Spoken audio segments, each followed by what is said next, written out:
आप देख रहे हैं इंडिया न्यूज 16, जहां जाए सच के साथ।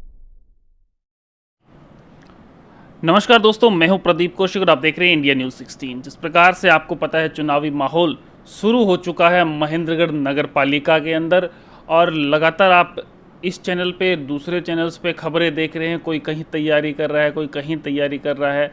तो मैं आपको एक अलग बात बताने के लिए आज आया हूँ, और जो पहले चेयरमैन रह चुके हैं उनके पास लेके आया हूं, क्योंकि पिछली बार काम नहीं हो पाया, क्या कुछ रहा, अब की बार चुनाव लड़ेंगे या नहीं लड़ेंगे, या क्या कुछ बाधाएं उनके बीच में आई और अब क्या कुछ चल रहा है। तो ये बातें जानेंगे, और हम हैं, जो आपको पता है चेयरमैन कौन था, तो बातचीत करते हैं। नमस्कार जी। प्रदीप जी नमस्कार। कैसे हैं? ठीक है प्रदीप जी। नमस्कार मैम। नमस्कार। ठीक हो? हाँ जी। तो अभी आप चेयरमैन भी रहे हैं, पार्षद भी रहे हैं, तो क्या कुछ आगे का एजेंडा है? पिछली बार तो कुछ हो नहीं पाया, अब क्या चल रहा है? प्रदीप जी, मैं पिछले 20 साल से, दोनों पत्नी पत्नी हम 20 साल से जनता की सेवा में हैं। हमने कोई वर्ग नहीं देखा, हमने कोई पार्टी नहीं देखी, हमने कोई मोहल्ला नहीं देखा, हमने एक तबके की राजनीति देखी। हमने 36 बिरादरी की, 36 कोने की हमेशा समाज सेवा करने की हमने कोशिश की है, जिसके फल स्वरूप 2016 में आम जन ने हम दोनों पति पत्नी को अलग अलग वार्ड सर जिताकर प्रचुर मात्रा वोट देकर हमें प्रधान बनाया। हम प्रधान भी बने, दोनों वार्ड से प्रथम बने, पब्लिक के दम पे बने। उसका प्रधान भी बने, वो भी पब्लिक का दबाव था, उस वेग से प्रधान बने, वरना प्रधान नहीं बनते।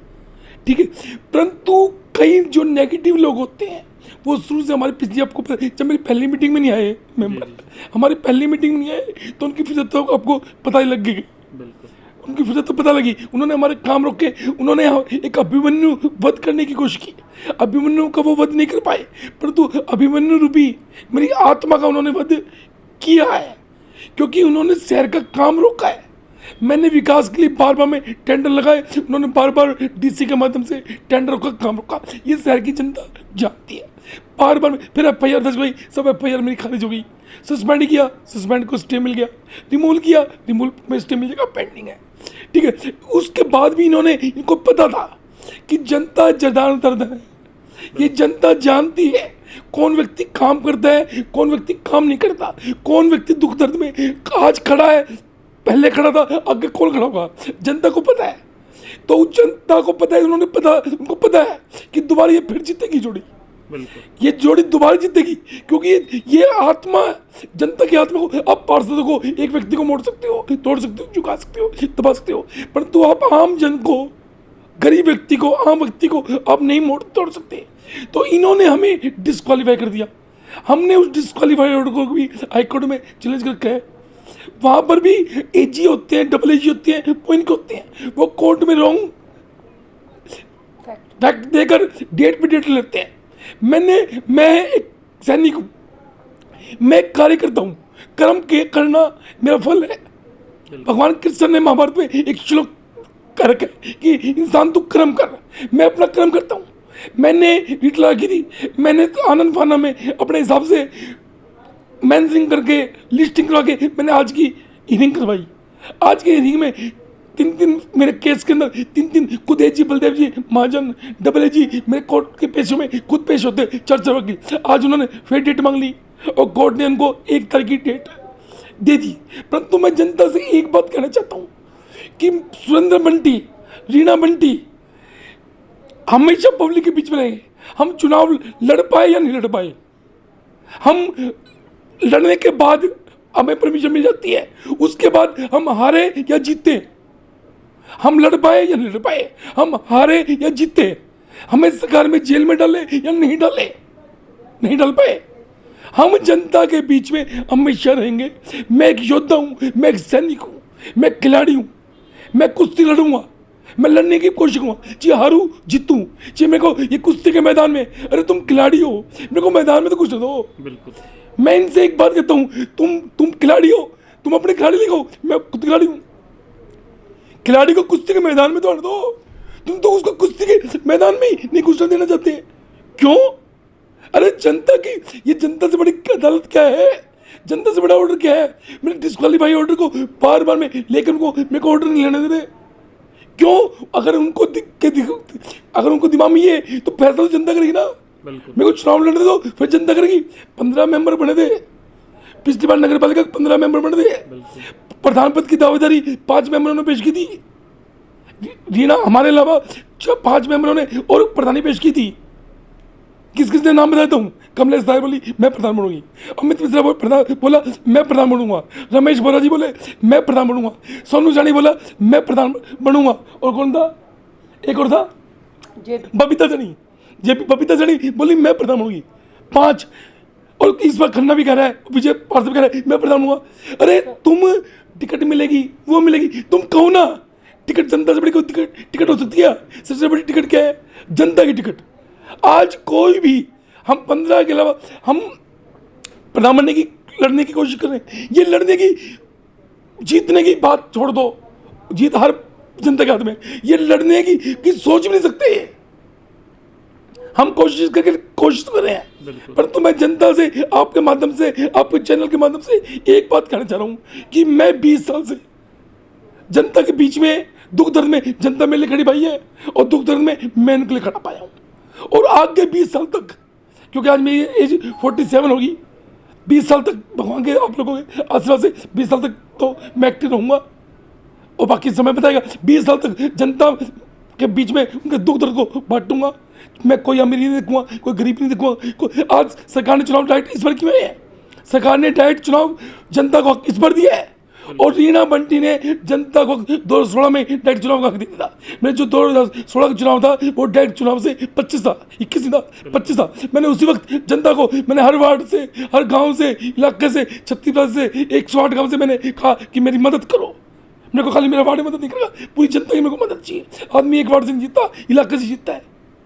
तो हम तो आपके चैनल के माध्यम से कह रहे हैं कि जनता के बीच में दुख दर्द में जिएंगे और दुख दर्द में ही मरेंगे। अभी क्या लगता है 1 तारीख को हियरिंग क्या हो सकता है? 1 तारीख को हियरिंग होगी, डबल बेंच में केस है। 1 तारीख को मेरे को उम्मीद है, इन्होंने कोर्ट के अंदर डेट ले लेते हैं, को डेट लेने के आते थे, क्योंकि 3-3 4-4 बड़े एजी साहब पेश हो जाते हैं। तो 1 तारीख को भगवान की तरह से सुनना, 1 तारीख को डेट तो है ही है, ठीक है। 1 तारीख को स्टे मिल जाना चाहिए। बाकी थोड़ा लेट 6 दिन की डेट पड़ गई, क्योंकि समय निकलता जा रहा है। ये अब थोड़ा समय नाजुक समय है, और इसी टाइम में अगर आज मेरे को अगर स्टे मिल जाता तो उसका मजे अलग होते हैं। और 6 में थोड़ा लेट हो गया तो उसमें मेरे को दिखती आ रही है, बाधाएं आ रही है, परंतु दिखते बाधाएं पार करेंगे। 1 तारीख को भगवान की दिया से स्टे मिल जाएगा, उम्मीद है भगवान के ऊपर, कोर्ट के ऊपर, दुआओं पर। और 1 तारीख को स्टे मिल जाता है तो हम चुनाव लड़ेंगे, हमें पूरी उम्मीद है। फिर पूरी तैयारियां होंगी? हाँ, पूरी तैयारी होगी, अभी भी तैयारी है। और तैयारी रिबन काटने से, वोट मांगने से तैयारी होती। तैयारी तो जनता के बीच में आप एक्टिव रहो, उनके दूर तक में खड़े रहो, वो जनता तैयारी है। कभी भी आप जाओगे जनता आपको वोट देगी। जनता को पता है कि दुख दर्द में कौन खड़ा बात है। आज मैं मोहल्ले में, आज मैं सैनीपुरा में चले जाओ, वाल्मीकि मोहल्ले में चले जाओ, धानका मोहल्ले में चले जाओ, चमारों के मोहल्ले में चले जाओ, कुमारों के मोहल्ले में चले जाओ, किसी मोहल्ले में चले जाओ, मेरे को गलियों में बहन बेटिया, ओ बंटी भाई, ओ बंटिया, ऐसे मेरे से पुकारती है। मेरी से बड़ी जीत क्या होगी? मेरे से बड़ी कोई जीत नहीं हो सकती। मोहल्ले में हर बहन बेटिया, हर बच्चा, हर औरत, हर बुजुर्ग मेरे को जानते हैं, बंटी बेटा, बंटिया बोलते हैं। मेरे को प्रधान जी कम बोलते हैं, बंटिया ज़्यादा बोलते हैं। इससे बड़ी मेरी जीत क्या है? मतलब क्या लगता है, अब की बार इलेक्शन हो रहा है, जनता चुनाव करेगी चेयरमैन का, लगता है अब की बार विकास होगा? देखिए, मैं तो जनता से ये कहना चाहूँगी आपके चैनल के माध्यम से, हम जनता के थे, जनता के हैं और जनता के ही रहेंगे। हम 24 घंटे मरते दम तक उनकी सेवा के लिए, पहले भी जितनी हमारे से कोशिश हुई हमने उनका काम करने की कोशिश की, चाहे हमसे हुआ चाहे नहीं हुआ। हमने अपने समय में विकास करने में अपनी कोई कसर नहीं छोड़ी। लेकिन आपको पता है कि एक अकेले व्यक्ति से तो विकास होता नहीं है, बार बार रोड अटकाए गए। हमने उन रोडों को भी अपनी तरफ से पूरी कोशिश की है उसको हटाने की, जितना हमसे बन पड़ा, हर तन मन धन से जितना बन पड़ा पूरी कोशिश की। और आगे भी जनता को यही आश्वासन दूंगी आपके चैनल के माध्यम से, हमसे जितना काम होगा जनता हमें जिताएगी। अब 1 तारीख को हमारी लगी है, और 1 तारीख को हमें स्टे मिल जाता है तो पूरे जोश के साथ, और ये जोश भी हमें जनता ने ही दिया है, हमारा अपना जोश नहीं है। आज जनता ही हमें इतना मोटिवेट कर रही है कि आप इलेक्शन जीतोगे, खड़े हो, आप खड़ा होना आपका राइट बनता है। तो जनता के ही विश्वास के बलबूते हम खड़े होंगे और ये सीट अपनी करेंगे, और जितना हमसे बन पड़ेगा हम तन मन धन से इस शहर के विकास में अपना पूरा योगदान करेंगे। जो पिछली बार नहीं हुआ वो विकास अब की बार होगा? बिल्कुल होगा जी। पिछली जो गलतियां हमसे भी हुई होगी कुछ, आगे वो गलतियां दोहराई नहीं जाएंगी। पिछली बातों से हमने सीख लिया है, उससे हम आगे और अच्छे से काम करने की पूरी कोशिश करेंगे और काम होगा। 100% नहीं 200% काम होगा। प्रदीप जी, मैं एक बात और कहना चाहूँगा कि भगवान की दया से हमें 1 तारीख को ऑर्डर मिल जाएगा, हम चुनाव लड़ेंगे और जनता के आशीर्वाद से जीतने का प्रयास करेंगे और शायद हम जीतेंगे। परंतु खुदा न खास्ता हम पॉजिटिव एनर्जी के आदमी हैं, हम पॉजिटिव सोच के आदमी हैं। अगर बाई चांस हमें स्टे नहीं मिलता है समय पर, हम चुनाव नहीं लड़ पाते हैं, या हम चुनाव की परमिशन हमें 1 तारीख को मिल जाती है और चुनाव लड़ देते हैं और चुनाव हार जाते हैं और दूसरा व्यक्ति को जीत जाता है। सपोज करो रमेश बरा जीत जाता है, सपोज करो जेपी सैनी जीत जाता है, अमित मिश्रा जी जीत जाता है, नरेंद्र खन्ना जीत जाता है, कमलेश दयाल जीत जाती है, तो कोई भी जीते, इवन गौतम शर्मा लड़ता है, गौतम शर्मा जीत जाता है। तो हम नाम आपने बताए हैं तो अभी मार्केट में नहीं आए, मार्केट में नहीं आए, उनकी मर्जी है या कोई अलग। ये मैं बात इनका उदाहरण हूँ क्योंकि ये मेरे प्रतिद्वंदी हो रहे हैं। इनका हमारा एक मन का बहुत एक कुछ भी लगा लो, हमारा मन का गैप है, हमारा 2 बाड़े हैं। ये मैं इनका आप वो इसके अलावा एक आम आदमी कोई भी खड़ा हो जाता है। कहने का मतलब है कि हम चुनाव नहीं लड़ पाए या हम चुनाव हार गए, तो भी इस जनता ने जिसको प्रधान बना दिया, जो हमारा कितना ही विरोधी हो, हम उसका साथ देंगे और सरकार विकास करवाएंगे उसके माध्यम से। ये हमारी पॉलिसी है। इनका नाम तो हमने इसलिए ना कि वो प्रतिद्वंदी खुद को हमारा प्रतिद्वंदी समझते हैं। जो और अन्य कैंडिडेट जिनका नाम, वो तो हमारे अपने हैं ही, उनके साथ तो हमारी कोई प्रतिद्वंदिता ही नहीं है। वो तो हमारा साथी है, वो जीते, सब लड़ने का हक रखते हैं और सब लड़ेंगे। जो ये अपने आप को हमारा प्रतिद्वंदी समझते हैं, हम तो ये कहना चाहते हैं अगर वो भी जीतते हैं तो हम उनके कंधे से कंधा मिला के काम करेंगे, साथ देंगे उनका। हम उनकी तरह राजनीति नहीं खींचेंगे, टांग नहीं खींचेंगे, काम नहीं रोकेंगे, शहर के विकास में रोड़ा नहीं अटकाएंगे। बिल्कुल हम उनको कुछ न कुछ सपोर्ट करेंगे, जो उन्होंने किया वो हम नहीं। बिल्कुल बस। तो जिस प्रकार से बातें सुनी, आपको कैसी लगी? जो उन्होंने किया और वो जीत जाते हैं तो हम उसके साथ रह के शहर का विकास करवाएंगे। एक बहुत बड़ी सोच है, बहुत बड़ी बात है अगर आप सोचते हैं तो। और ये बातें आपको किस प्रकार से लगी, क्या कुछ आपके समझ में आया, आप कमेंट करके बता सकते हैं। और आपके मन में भी कोई सवाल है नगर पालिका महेंद्रगढ़ चुनाव को लेके और चेयरमैन साहब को लेके, आने वाले जितने भी भावी चेयरमैन हैं उनको भी लेके आप कमेंट कर सकते हैं, हम उनसे बातचीत करेंगे। या शहर में कोई विकास की बात है वो भी आप बता सकते हैं, वो भी हम सीधे सवाल के माध्यम से पूछेंगे। लगातार आप बने रहें इंडिया न्यूज़ 16 के साथ। नमस्कार, धन्यवाद।